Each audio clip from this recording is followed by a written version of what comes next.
अस्सलाम वालेकुम पाव खटंग मयाम दा दुम थमजरमगे गजा फिलिस्तीन असेगी माइकैदगी अयुक के मॉर्निंग न्यूज़ नि हजे हजिक गजा मनुंगदा ओइरिबा थौदोक मखैजे याम साथिन नुंगाइते हजे यूएन की तरफ तगी सो पाव म फोंगदोक चरकपा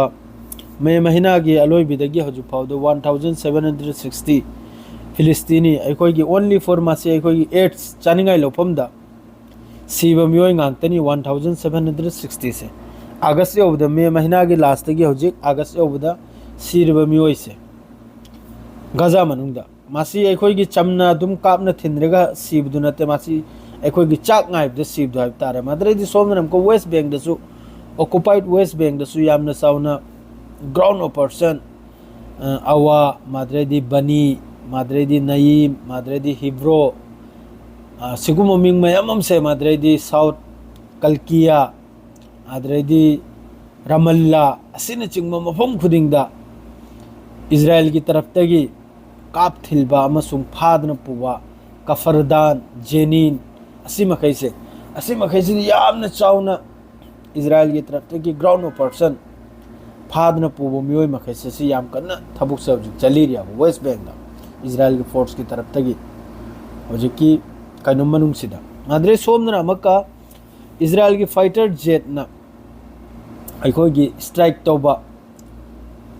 बुरेस रिफ्यूजी कैंप सेंट्रल गजादा मियोय तरुक अमा अदुसु फैमिली एम खक्तगी मासिदे इंक्लूडिंग अंगांग मरी यावरिम से पाव से अल जजीरा दे फोंगदोर एमनी माद्रेदी अमक्का सोमना इजराइल की फोर्स की तरफ तगी अमक्का फिलिस्तीनियन ग्रुप अखोगी चाक ngairiba जिकिम एरिया नॉर्थ वेस्ट गजा सिदा मियोय तरुक अमा अल शिफा हॉस्पिटल मनाक्तनी असिम सु पूरा मखोइन हतोखरे माद्रे सोमना बो अमुका हस्बैंड एंड वाइफ असिनबु टेंट अखोगी केम खनर लेबदो तंबुर खनर लेबदो Al Mawasi near Khan Younis सिदा अल मवासी यारी मफम सिदा खान यूनुस मनाक्ता साउथर्न गजादन असिम लेखरे असि पुनमक्से हजे गजा मनुंग ओइरिमनी असिगी मथक्ता ममांगैदे थोखिबा जर्नलिस्ट सिखिबा अदुगी कंडेम तौदन लेरि दु तौरई मखैसे लोइमक सिगी लान सिगी against nganglai मखैसे अयामदा हजिक अखोगी Europe country nganगतनी Arab country मखैदि नहल ममांगैदा मयाम खंगी दुनि अखोगी condemn तौरमे लोइखरे नहल अखोगी greater Israel की नेतन्याहु ने स्टेटमेंट पिरकपदो अदुरे कंडेम खन तौरमे अदुरे लोइखरे अदु खक्तनी माद्रेदी सोमनबु कानून की तरफ तगी लेबनान की नईम कासिम हिजबुल्लाह की चीफ की तरफ ते हाइदोरेसनबु मखोय नेबर वोई भी याद्रबु वा खुलाई थंबै वासे थम लोइसिनी खुलाई से थादोक लोइसिनी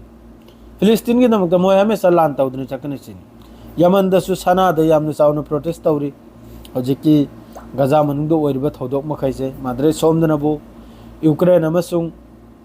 रशिया की लान की सीजफायर की माइकैदा डोनाल्ड ट्रम्प का पुतिन गुवारी सानबदुसु अनसक्सेसनी वादो लोई फबुलो हेउद्रे पुतिन हारमले जब तक नेटो ओइगरे यूरोप ओइगरे अदुना खुचु खुलाई मतेंग तौर फब लान से अदुम सांगदोक्तन चकदर मिसिनी दो मखोइन मतेंग तौब लेपखिब कांदा यूक्रेन लान लोइरेसिनी अदुदा वादु फाइनल ओइब ngamखिद्रे मखोइगी वारीदा दो हजिक तौरी पुन मक्सी याम साथिन नुंगाइते गजा मनुंग हजिक की ओइरिबो फिबम मखैसे माद्रेदी हजिक अमका ngarang गिनी मी निफु मरी अमसु अल जजीरा की तरफ तगी फोंगदोक चिरकपा इराई नुमित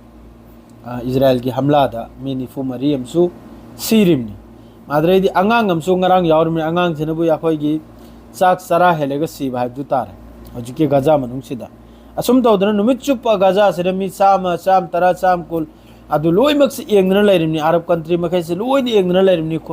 मखोइने चानिंगाय थकनियाय खर लंगथरेगा अदुनु याब्रा मी सिब लेपत्रेगा मखोइने हजिक तौरियाब एयर ड्रॉप माद्रेदी एयर ड्रॉप तुना कैदौनी मखोइने बॉर्डर हांगदे बॉर्डर हांगदोक्ते बॉर्डर दा हांगदोई दुसु मफम अमनि दा हांगी दुसु ट्रक मंगा चंगलप तरुक चंगलप कुल चंगलप अदु खक्तनी